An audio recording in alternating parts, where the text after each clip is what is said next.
Shalom Bapak Ibu Saudara yang terkasih, bersyukur buat hari ini kita boleh ada di tempat ini. Kita boleh menyenangkan hati Tuhan saat ini. Kita mau siapkan hati kita, jiwa kita, tubuh, roh kita untuk kita berhadapan dengan Tuhan. Karena kami tahu Tuhan, saat kami boleh menyerahkan hidup kami ke dalam tangan kuasa-Mu, Engkau ada nyata untuk setiap kami. Engkau ada untuk melingkupi setiap kami Tuhan. Dan Engkau akan menyertai kami, hidup kami terjamin oleh-Mu Tuhan. Sebab anugerah yang daripada Engkau. Haleluya.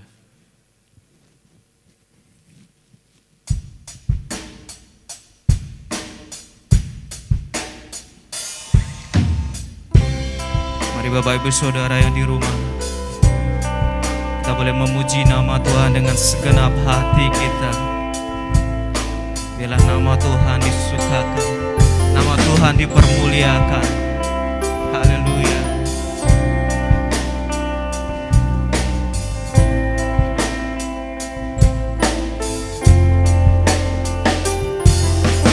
Anugerah-Mu kepadaku tak pernah berubah. Perbuatan-Mu terlukiskan di dalam hatiku. Tercengang puji buat-Mu, ku kagum padamu. Tak ada hal di hidupku yang luput darimu. Kau indah, Kau mulia, tiada seperti-Mu. Ku ingin hidupku menyenangkan-Mu.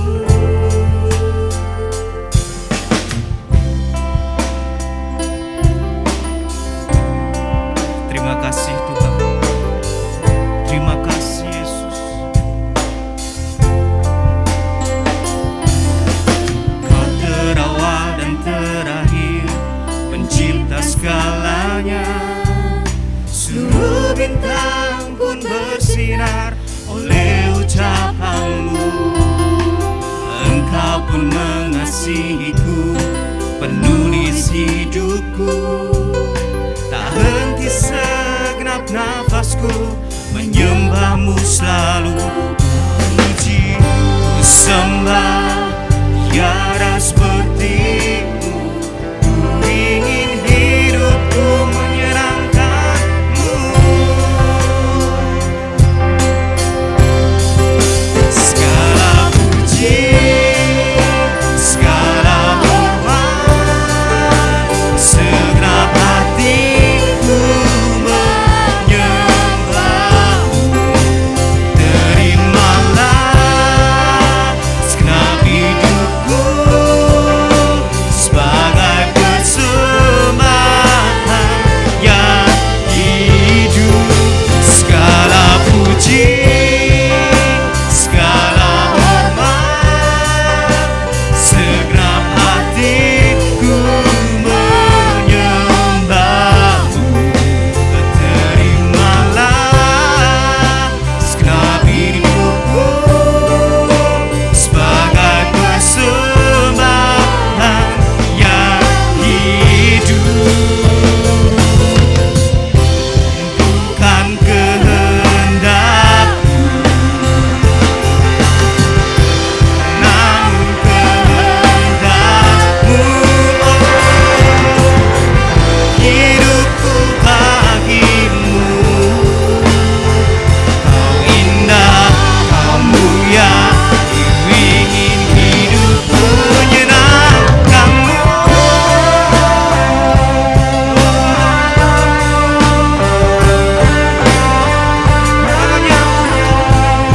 Menyenangkan-Mu Tuhan.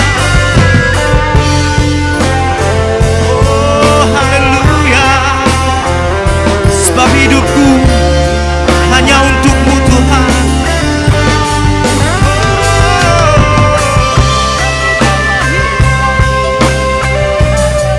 Haleluya. Engkau Tuhan berkuasa. Yesus. Sebab segala pujian hanya untuk Engkau Tuhan. Segala yang bernafas memuji nama-Mu. Segala puji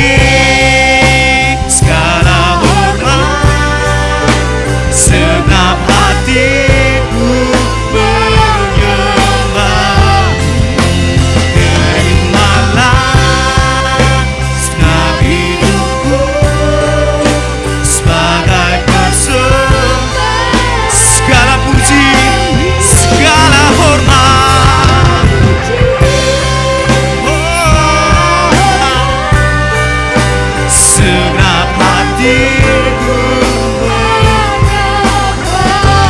Terimalah segenap hidupku sebagai persembahan yang hidup, sebagai persembahan yang hidup, sebagai persembahan yang hidup. Bagimu Tuhan, hanya bagimu, hanya untukmu Tuhan. Segala jiwaku menyembahmu, bersyukurku. Haleluya. Biarlah segala nafas memuji namamu Tuhan. Dan sorak-sorai pujian hanya untuk Engkau. Namamu ditinggikan dan namamu dipermuliakan. Hanya di dalam nama Tuhan Yesus Kristus kami siap memuji namamu. Haleluya. Amin. Shalom Bapak Ibu Saudara. Hari ini kita boleh berbangga karena kita boleh ada untuk kita boleh menyembah Tuhan. Siapkan hatimu untuk kita boleh menyembah Tuhan dengan segenap hati dan jiwa kita. Haleluya. Setiap semua yang di rumah, kita boleh meninggikan nama Tuhan karena Dia layak untuk kita tinggikan.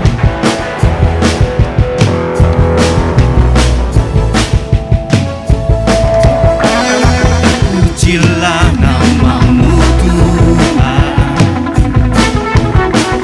kuat dan penuh kemuliaan.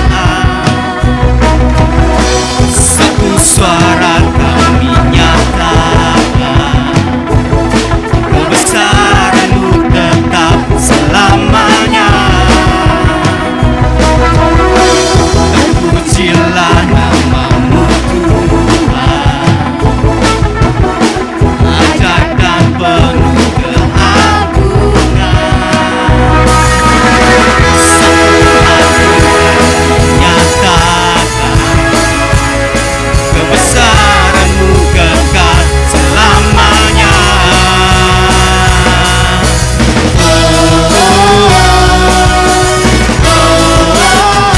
Engkaulah Raja atas dunia, yang menghancurkan kufur dan membebaskan jiwa. Kami bersorak, bertepuk tangan. Engkau Tuhan percaya dan memerintah untuk selamanya. Terpujilah, terpujilah namamu Tuhan, ajaib dan penuh keagungan. Satu hati kami nyatakan, kebesaran-Mu, kerajaan-Mu kekal selamanya. Bapak siap untuk memuji nama Tuhan? Katakan, Yesus, Engkaulah Raja atas dunia, yang menghancurkan kufur dan membebaskan jiwa. Kami bersorak, bertepuk tangan. Engkau Tuhan percaya. Lebih lagi buat Tuhan. Engkaulah Raja atas dunia, yang menghancurkan kufur dan membebaskan. Kami bersorak. Haleluya. Dan katakan lebih lagi, Engkaulah Raja atas dunia. Mari angkat tanganmu, kita bersorak bagi nama Tuhan Yesus Kristus. Engkaulah Raja atas dunia, Yesus menghancurkan kufur dan membebaskan jiwa. Kami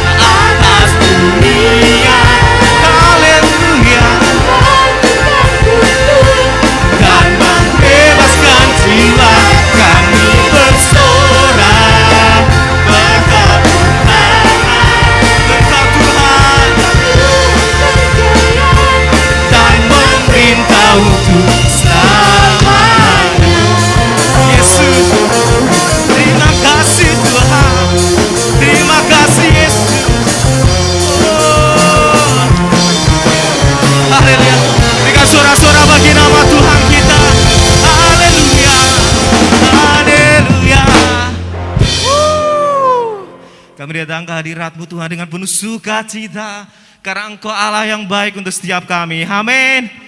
Bapak Ibu Saudara, saat kita mau duduk diam, kita mau mendengarkan Tuhan, kita mau siapkan hati, kita mau terima berkat-berkat Tuhan lebih lagi, dan kita mau datang ke hadirat Tuhan. Haleluya.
Karuniamu Bapa.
yakin Kau nyata di sini. Kemenangan terjadi di Tuhan, hanya Engkau Yesus.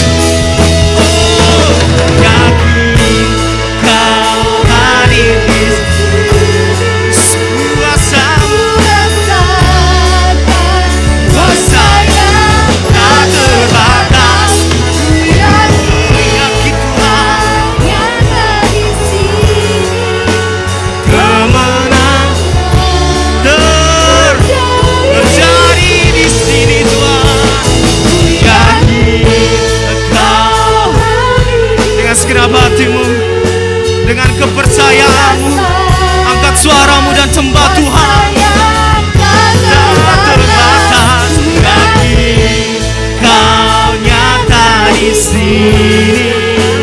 Kemenangan terjadi di sini. Kesembuhan, kesembuhan, pemulihan terjadi Tuhan.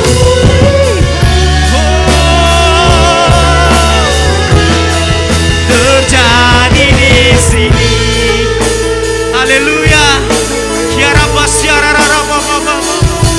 Oh Tuhan, kemuliaan, pemulihan terjadi di sini.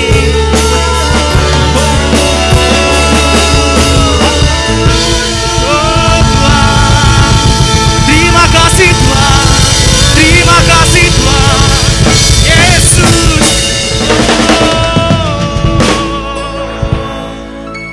Kami percaya Engkau hadir di tempat kami Tuhan. Kami percaya Engkau hadir di rumah-rumah jemaat-Mu yang saat ini boleh menyembah Engkau Tuhan. Kami percaya saat Kau hadir, Engkau boleh memulihkan setiap hidup kami, jiwa kami Tuhan. Dan saat ini kami mau duduk diam untuk kami boleh mendengarkan kebenaran dari firman-Mu Tuhan. Engkau urapi hamba-Mu yang akan berbicara Tuhan. Engkau urapi Tuhan, biarlah setiap perkataan yang keluar dari mulut hamba-Mu itu semua hanya karena Engkau, untuk boleh memberkati setiap kami Tuhan. Terima kasih Tuhan, dan kami siapkan hati kami untuk kami boleh mendengarkan firman-Mu. Kami serahkan semuanya hanya ke dalam tangan kuasa-Mu, hanya di dalam nama Tuhan Yesus Kristus. Haleluya, amin. Shalom, apa kabar semua saudara-saudara orang-orang kudus di Jemaat Gereja Betel Indonesia Puspawarno Semarang. Yang pertama, saya berterima kasih kepada Bapak Ibu Gembala dan semua majelis gereja yang memberi kesempatan untuk saya boleh berbagi hari ini. Dan yang kedua, happy birthday untuk Ibu Gembala yang sangat luar biasa dipakai Tuhan, yang hatinya begitu lembut mengasihi jemaat, yang dipakai Tuhan menjadi berkat buat banyak istri dan wanita secara khusus. Selamat ulang tahun Ibu Gembala, Ibu Devi Kandau yang diberkati Tuhan. Kiranya di usia yang sekarang ini Bapa di surga makin berkenan dan makin memakai Ibu Gembala jadi berkat buat banyak orang. Puji Tuhan. Hari ini kita akan belajar tentang hubungan berkat Tuhan dengan integritas. Saya ulangi, hubungan berkat Tuhan dengan integritas. Mungkin bagi beberapa saudara yang belum pernah dengar ini, masa sih hubungannya ada antara berkat Tuhan dengan integritas? Oh, sangat nyambung. Coba dengarkan. Sampai hari ini tidak sedikit ya khotbah-khotbah gereja. Maaf ya, bicara tentang berkat Tuhan, rata-rata gereja khotbahnya begini. Saudara, rajin doa pagi saudara. Tuhan pasti memberkati saudara. Jangan lupa ya, puasa. Usahakanlah paling tidak dalam sebulan 4 hari, 7 hari puasa. Percaya. Rajin baca Alkitab.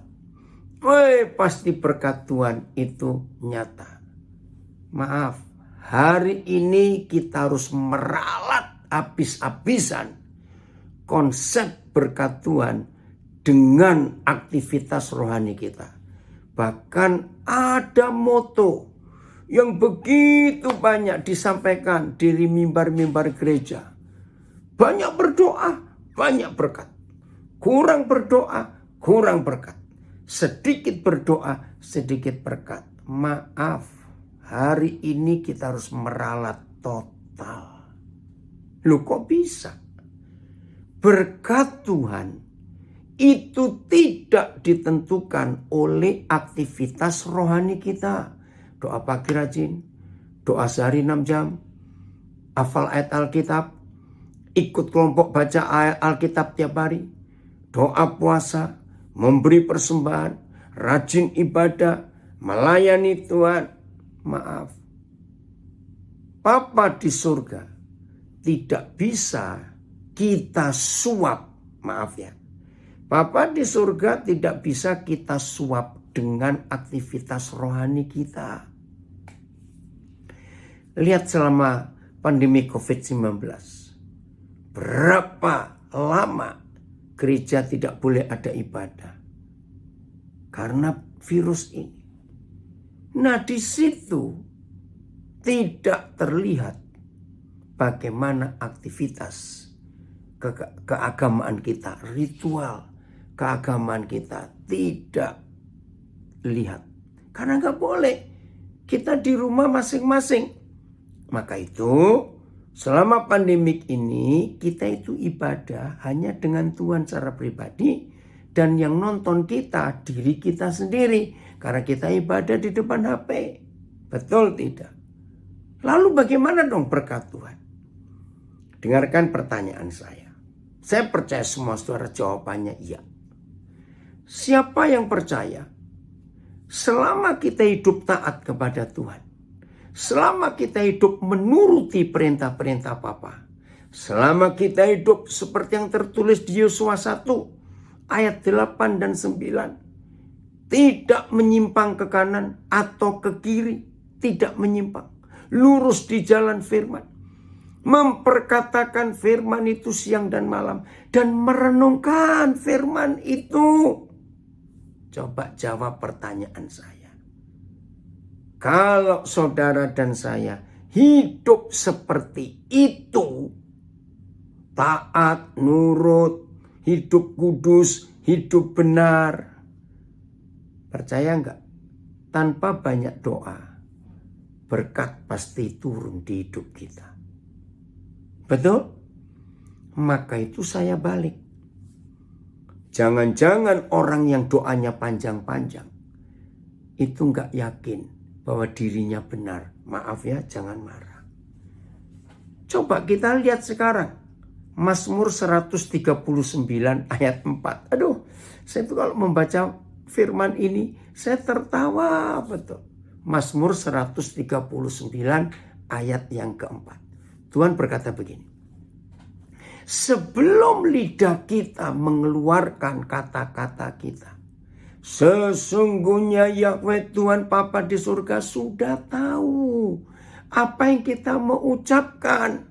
Ya ampun. Kalau memang seperti itu sikap hati Papa kita di surga. Maaf ya, maaf. Ngapain kita doa panjang-panjang? Karena sebelum lidah kita mengucapkan sesuatu, Papa sudah tahu. Nah, saudara, dari firman itu, maka kita melihat bukti. Berkat Tuhan tidak datang karena aktivitas rohani kita. Berkat Tuhan tidak datang karena kegiatan ibadah kita. Tapi berkat Tuhan itu sangat tergantung dengan sikap hati kita. Bukan sikap fisik kita. Doa tutup mata, angkat tangan, genjreng-genjreng dengan gitar. Maaf, bukan. Ingat waktu Samuel bertemu Eliab, Yonadab dan kakak-kakak Daud yang lain. Wow, Samuel berkata ini cocok ini jadi raja. Ini cocok jadi pengganti Saul. Tapi Papa berkata, Sam, sorry. Engkau melihat dari luar. Gagah, maco fisiknya. Tapi Sam, aku melihat yang di dalam. Habis enggak kita? Apa yang kita mau pamerkan? Untuk sikap ibadah kita, puasa, doa pagi, doa malam, dan seterusnya. Enggak. Bapa di surga enggak bisa kita suap dengan itu. Tapi nama baik, integritas itu nama baik. Dalam doa Bapa kami yang di surga. Lihat kalimat kedua. Dikuduskanlah namamu. Apa itu artinya dikuduskan? Dimuliakanlah namamu. Artinya jaga nama baik Bapa, hormati dia. Itu integritas. Jangan cuma kita hidup hebat di hari Minggu di dalam ibadah. Jangan. Tapi hiduplah setiap hari. Nggak dilihat orang pun, nggak sedang ibadah pun tetap taat. Ada istilah dalam bahasa Jawa. Saya geli kalau lihat ini. Nah, yang nggak bisa bahasa Jawa, saya terjemahkan. Ojo koyo gajah diblangkoni. Iso khotbah ora iso ngelakoni. Aduh, ini pepatah bahasa Jawa. Jangan seperti gajah yang diberi belangkon. Saudara tahu belangkon? Ya, tutup kepala orang Jawa. Ada belangkon Solo dan belangkon Jogja. Beda, ya. Nah, jangan seperti gajah yang pakai belangkon. Bisa khotbah, belangkon, ngelakoni. Bisa khotbah, tapi nggak bisa menjalani. Jangan. Suatu hari saudara, salah seorang anak saya kerja di satu kota kecil di Jawa Timur. Hari itu hari Senin, dia telepon saya, kami dua tertawa. Hari Minggu, dia datang ke kebaktian. Ada ada pendeta tamu. Ya saya nggak tanya dari mana. Khotbahnya tentang sabar. Wih, sabar. 1 jam lebih ngomong sabar. Semua orang memang diberkati, termasuk anak saya. Nah, hari Senin seperti biasa dia masuk kerja. Dia itu jadi kasir di salah satu Indomart atau Alfamart di kota itu, saya lupa. Begitu dia lagi jaga kasir, kebetulan nggak rame, jadi cuma dia sendiri yang kerja. Antri 3 orang. Nah, orang ketiga itu adalah Bapak Pendeta yang minggu kemarin khotbah di gerejanya. Itu hari Senin. Nah, begitu dia lihat Pak Pendeta, dia senyum-senyum. Nah, Pak Pendeta kan nggak tahu ngapain ini kasir ini senyum-senyum kepadaku. Ya udahlah. Ternyata orang pertama yang dilayani oleh anak saya ini nggak tahu bagaimana, mungkin barcode-nya atau apa. Jadi waktu di scan nggak masuk-masuk. Nah, 2 kali dia manggil supervisornya, tolong ini bagaimana? Nggak datang-datang. Tiba-tiba dia dengar. Pak Pendeta itu ngomel-ngomel. Kalau saya yang punya supermarket ini, saya pecat pegawai kayak kamu. Pegawai gitu nggak becus, kok kerja? Dia kaget saudara ketika tahu Pak Pendeta itu nggak sabar dan marah-marah. Akhirnya datang supervisor, lolos. Pelanggan kedua cuma beli 1 barang, cepat selesai. Begitu giliran Pak Pendeta rupanya masih marah. Itu barang yang dia pilih gubrak, ditaruh di meja kasir. Anak saya bilang, selamat siang Pak Pendeta, Bapak mau kemana? Kemarin saya dengar loh khotbah Bapak tentang sabar. Aduh, saya tanya, terus gimana? Dia tetap bayar? Iya Pak. Aduh, kalau saya jadi pendetanya, saya malu. Saya nggak jadi beli, saya lari keluar. Itu loh gajah dibelangkoni. Iso khotbah ora iso ngelakoni. Jadi integritas kita itu penting. Saudara, inilah konsep yang kita harus bawa. Pemazmur pernah menulis begini. Siapakah yang boleh naik ke gunung Tuhan yang kudus? Dan siapakah yang boleh berdiri di tempat kudusnya? Begini kata pemazmur, yaitu orang yang bersih tangannya, orang yang suci hatinya. Jadi bukan orang yang rajin puasa, rajin doa, rajin baca Alkitab, tidak. Itu pemazmur. Itulah integritas. Jaga kelakuan kita walaupun tidak sedang kebaktian. Saya berkata kepada banyak orang, termasuk kepada anak-anak saya. Kalian lihat papa, jangan waktu lagi khotbah. Sebab semua pendeta kalau sedang khotbah, maaf ya, kebanyakan itu sandiwara. Lalu lihatlah semua hamba Tuhan waktu sedang tidak khotbah. Dalam hidup sehari-harinya bagaimana? Itu loh. Nah, tadi ini saya barusan dengar cerita. Salah satu pendeta gereja terbesar di Surabaya. Tinggal di suatu daerah mewah di Surabaya. Daerah kaya, daerah elit. Nah, dia bertetangga dengan seorang anak Tuhan tapi dari gereja lain. Nah, karena ini pendeta kaya, pintu pagarnya itu pakai remote itu loh, yang bisa buka sendiri. Karena rumahnya gandeng, dempet dengan tetangga, ya. Nah, suatu hari tetangga ini buka pintu pagar juga. Tapi nggak sampai kelewat. Jadi ada batas, ya sebatas pagar dia. Kaget ketika anak Tuhan ini keluar. Pendeta sebelah itu marah-marah. Karena bukanya mungkin kelebihan dikit, saya nggak tahu juga, sampai ganggu. Sebetulnya nggak ganggu, dibilang takut nanti mobilnya kebaret kalau pintunya karena pakai sensor. Pendeta gereja besar loh. Maka itu integritas itu penting. Nama baik. Jaga hidup kita supaya kebenaran Tuhan tetap nyata di hidup kita.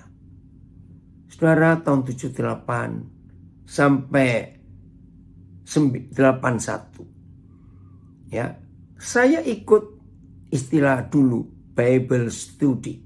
Masih pakai bahasa Belanda. Dengan Bapak Pendeta Yusuf BS di Surabaya ya. Itu setiap Rabu jam 4 sore. Di Jalan Tambong Boyo. Waktu itu gerejanya Pak Yusuf. Waktu itu masih GPT juga ya.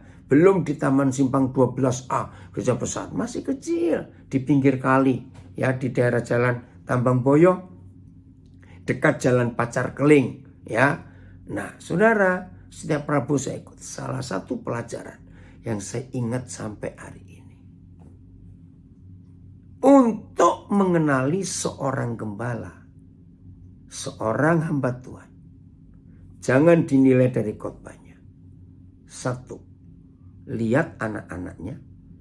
2, kalau gembala atau pendeta itu punya pembantu di rumah, tanya pembantunya.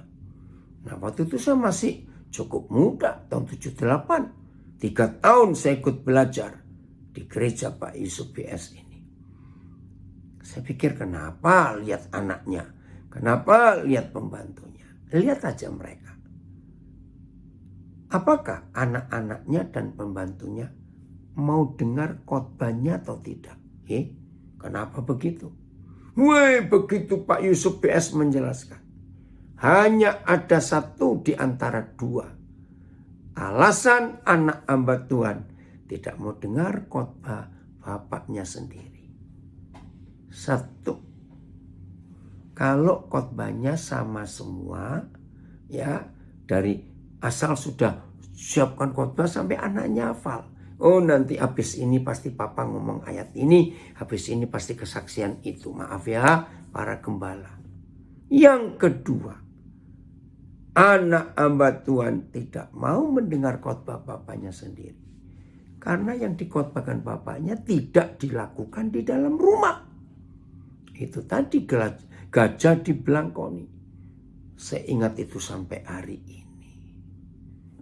Saudara, lagi sekali. Tuhan tidak bisa kita suap dengan aktivitas rohani kita. Tidak. Ayo bereskan hidup ini. Oh Tuhan, tolong kami. Supaya kami hidup benar di hadapan Tuhan. Juga di hadapan manusia. Periksa hati kita. Paulus Dalam suratnya kepada Timotius, 2 Timotius 3 ayat 10, saudara baca. Hebat sekali. Ada 7 hal. Saudara lihat Alkitab ya, 7 hal. Kamu telah mengikuti 1 cara hidupku, 2 imanku, 3 kasihku, 4 pendirianku, 5 kesabaranku, 6 ketekunanku, 7 kekudusanku. Engkau telah mengikuti. Kenapa Paulus pernah berkata di 1 Korintus 11 ayat 1. Ikutilah teladanku. Woi, jangan bilang dia sombong loh. Seperti aku telah mengikuti teladan Kristus. Itu luar biasa loh saudara. Ikuti teladanku. Nah, begini kesimpulan 2 ayat itu. 2 Timotius 3:10 dan 1 Korintus 11 ayat 1. Begini. Suatu hari teman baik saudara yang bukan Kristen. Teman bisnis saudara. Teman saudara main golf. Teman karyawan, sesama karyawan. Pokoknya teman baik. Tiba-tiba yang bukan Kristennya, tiba-tiba tanya, kamu tuh hebat loh ke gereja ya. Boleh gak kamu cerita kepada aku, siapa Yesus itu? Kok kamu bisa seperti itu? Puji Tuhan.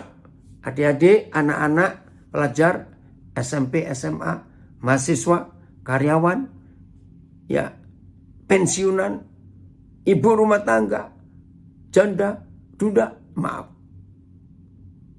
Kalau ada teman-teman yang tanya kepada kita, Yesusmu itu seperti apa? Kok kamu bisa begitu? Menurut 1 Korintus 11 ayat 1 dan 2 Timotius 3:10, maka kita harus menjawab, oh kamu ingin tahu siapa Yesus yang aku sembah itu? Begini jawaban kita. Lihat hidupku. Lihat cara aku berkata. Lihat cara aku membelanjakan uangku. Lihat ketika aku menghadapi masalah. Lihat ketika aku dipojokkan. Lihat ketika aku difitnah. Apa sikapku? Jadi kalau saudara ingin tahu siapa Yesus di hidup saya, lihatlah hidup saya sendiri. Sebab apa yang saya hidupi sekarang, itu juga yang dihidupi oleh Kristus Yesus. Itu integritas. Nah pertanyaannya, tahun berapa saudara berani menjawab itu kalau ada orang tanya? Awas ya jawabannya, dia tunggulah tahun 2031. Wih, 10 tahun lagi, kelamaan. Loh kenapa kelamaan? Ya mikirlah, salah satu. Siapa mati duluan? Kita atau dia? Yang tanya, maaf jangan marah. Jawaban yang betul. Kalau ada orang tanya begitu, saudara dan saya harus berani menjawab sekarang. Hari ini. Itu integritas. Kira-kira semua kita berani enggak ditantang orang tanya, Yesusmu itu siapa? Lalu saudara jawab, lihat aku. Maka kamu lihat Yesus juga. Ini yang Tuhan rindukan atas kehidupan kita. Tuhan tolong kami. Roh Kudus pasti menolong kita. Nah, untuk bisa memiliki integritas seperti itu, lagi sekali bukan doa kelepasan jawabannya, bukan doa puasa jalan keluarnya, bukan. Tapi lewat proses. Nah yang namanya proses itu pasti gak enak. Jadi gini loh. Satu hari ada di antara kita, jemaat GBT Posmowarno, Semarang, berdoa, Tuhan, Aku ini gak sabaran Tuhan. Aku ini emosian Tuhan. Dua emosiku cepat menyala Tuhan. Aku juga gak mau hidup kayak begini, capek Tuhan. Malu. Tolong dong Tuhan. Cabut kemarahanku. Cabut emosiku ini. Tolong ya Tuhan. Dalam nama Yesus. Terus ding. Dicabut emosi. Kemarahan dicabut. Terus begitu amin. Saudara, aku kayak malaikat. Enggak tahu. Bukan begitu cara Papa menjawab. Begitu saudara berdoa, Tuhan tolong supaya aku sabar Tuhan. Supaya aku enggak emosian. Jawaban Tuhan. Begitu amin. Enggak sampai 2 menit. Tuhan izinkan si penguji datang. Tiba-tiba ada orang maki-maki saudara. Apalagi berkata, anjing kamu, maaf. Nah, ini lihat saya mau tunjukkan. Kira-kira apa sih reaksi banyak orang atau hampir semua orang kalau dikatakan anjing kamu? Dulu saya juga emosi. Tapi suatu hari Roh Kudus ngajar saya tertawa dan bertobat. Dengar ya. Jadi kalau ada orang yang gak kenal saudara atau kenal saudara, tiba-tiba bilang, anjing kamu. Harusnya saudara tertawa. Terus noleh kiri kanan. Loh, anjingnya yang mana ya? Loh, sekarang jujur. Kalau saudara bukan anjing. Maaf ya. Dan dikatakan anjing. Loh, ngapain marah? Jangan-jangan memang anjingnya itu. Maaf.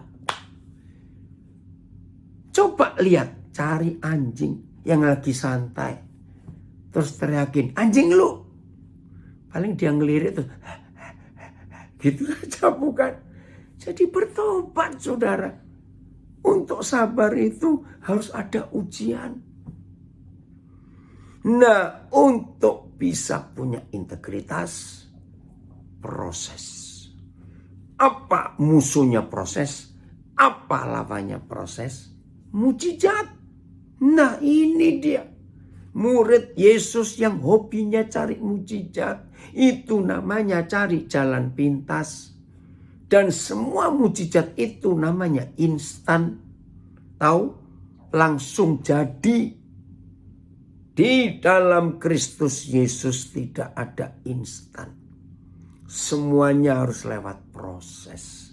Maka itu kitab Amsal menulis. Besi menajamkan besi. Manusia menajamkan sesamanya. Betul ya? Indah sekali firman itu. Nah, berarti kalau saudara dan saya ingin punya integritas yang baik, bersahabatlah dengan semua saudara kita yang jengkelkannya luar biasa, yang gregetinya luar biasa, yang bikin bersahabat dengan mereka. Karena mereka itu sikat besi yang membersihkan kotoran-kotoran yang nempel di hidup kita. Ayo, amin atau aman? Awas salah jawab. Jadi, baik-baikin mereka itu. Sebab Tuhan utus mereka. Saya percaya semua kita sudah berapa kali doa begini. Ku mau sepertimu Yesus, disempurnakan selalu. Bagus ya lagunya? Enak ya? Iya. Tapi begitu Tuhan jawab, kita yang teriak-teriak. Terus marah-marah pada saudara kita yang diutus Tuhan untuk jadi sikat membersihkan kita. Bertobat hari ini. Jadi jawaban doa supaya kita punya integritas, nama baik, dan otomatis nama Bapa di surga pun dipermuliakan, dikuduskan lewat hidup kita, yaitu tadi proses. Proses, tidak ada yang lain. Maka itu Filipi 1:29 jelas. Kepada kamu tidak hanya dikaruniai untuk percaya kepada Yesus Tuhan, tetapi juga untuk menderita untuk dia. Nah, lu orang Jakarta bilang. Jadi karunia itu bukan cuma berkat, tapi menderita, diproses. Itu dia.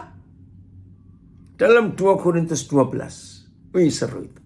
Mulai ayat yang ke-7 sampai 10. Aduh, Paulus berdoa, Tuhan tolong cabut duri dalam dagingku. 3 kali dia berdoa. Supaya utusan iblis yang menggocok aku itu pergi. 3 kali loh Paulus berdoa. Apakah ada dosa dalam dia sehingga doanya nggak dijawab? Tidak. Apa jawab Tuhan? Paulus, cukuplah kasih karuniaku bagimu. Justru saat kamu lemah, kuasaku itu menjadi sempurna di dalam kamu. Wih, orang Jakarta bilang, gila ini. Itu proses. Akhirnya Paulus berkata, maka itu saudara-saudara, aku ini lebih suka loh.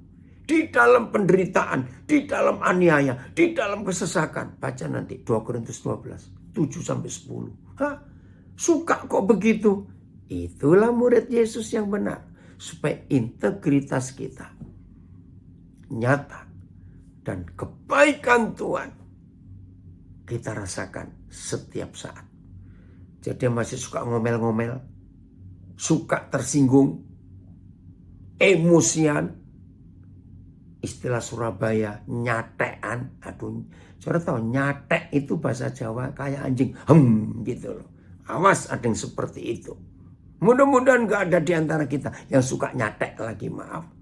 Apa yang nyatek itu bahasa Indonesia nyamber. Ya enggak, sabar. Kalau istilah orang Papua, kamu tuh sumbu pendek. Saya dulu pertama gak ngerti dengar sumbu pendek. Akhirnya makan nerangkan. Kalau sumbunya orang Jawa itu panjang. Kalau sumbu kami orang Timur itu pendek. Begitu ceret, dor. Begitu. Awas ya. Jangan kita punya sikap hati seperti itu. Nikmati proses. Jadi, kalau orang-orang yang jengkelin itu seminggu gak ada, kangenlah pada mereka. Apa? Itu awas bilang. Kangen. Lu ya kenapa kangen? Ya supaya kita cepat proses. Prosesnya cepat jadi. Betul ya? Jangan suruh pergi orang-orang yang suka jengkeli itu. Bersahabatlah. Ajak makan. Tapi kita yang bayar loh ya. Jangan suruh dia. Maka kalau semua kita siap menghadapi proses ini. Hidup itu luar biasa saudara. Inilah sikap hati yang benar. Supaya nama Tuhan dipermuliakan. Jadi hidup kita dilihat orang.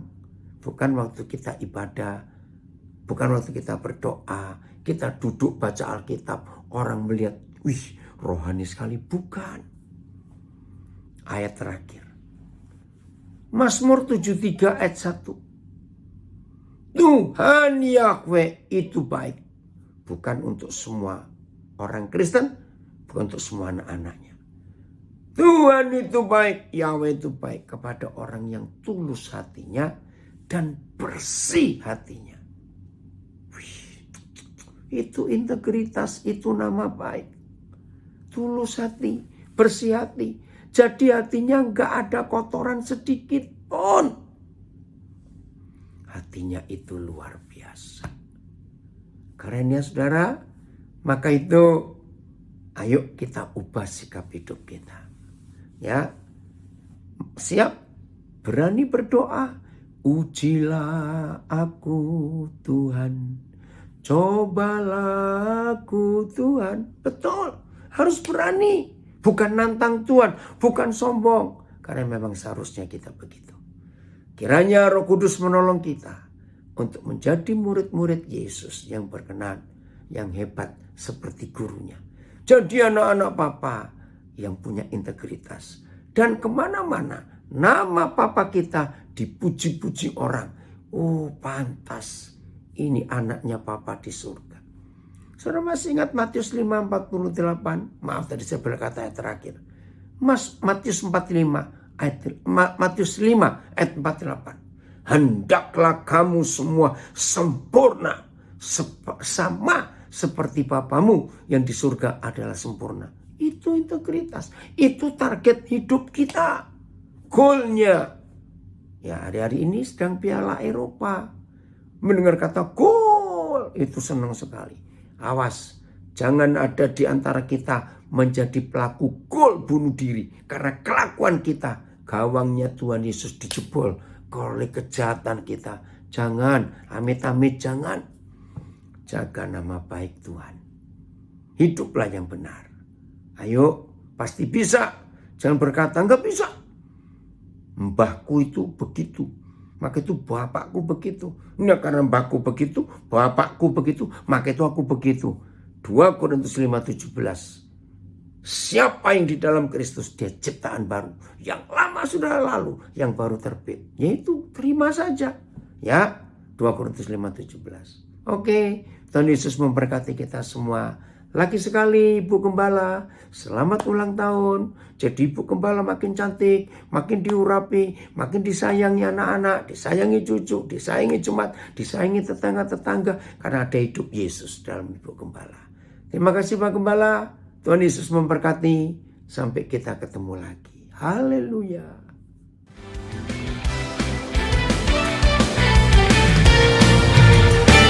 Katakan, Kau Tuhan yang mulia, turun ke dunia untuk tebus segala dosa. Kau beri keselamatan, beri kesempatan, kasih-Mu mengubahkan.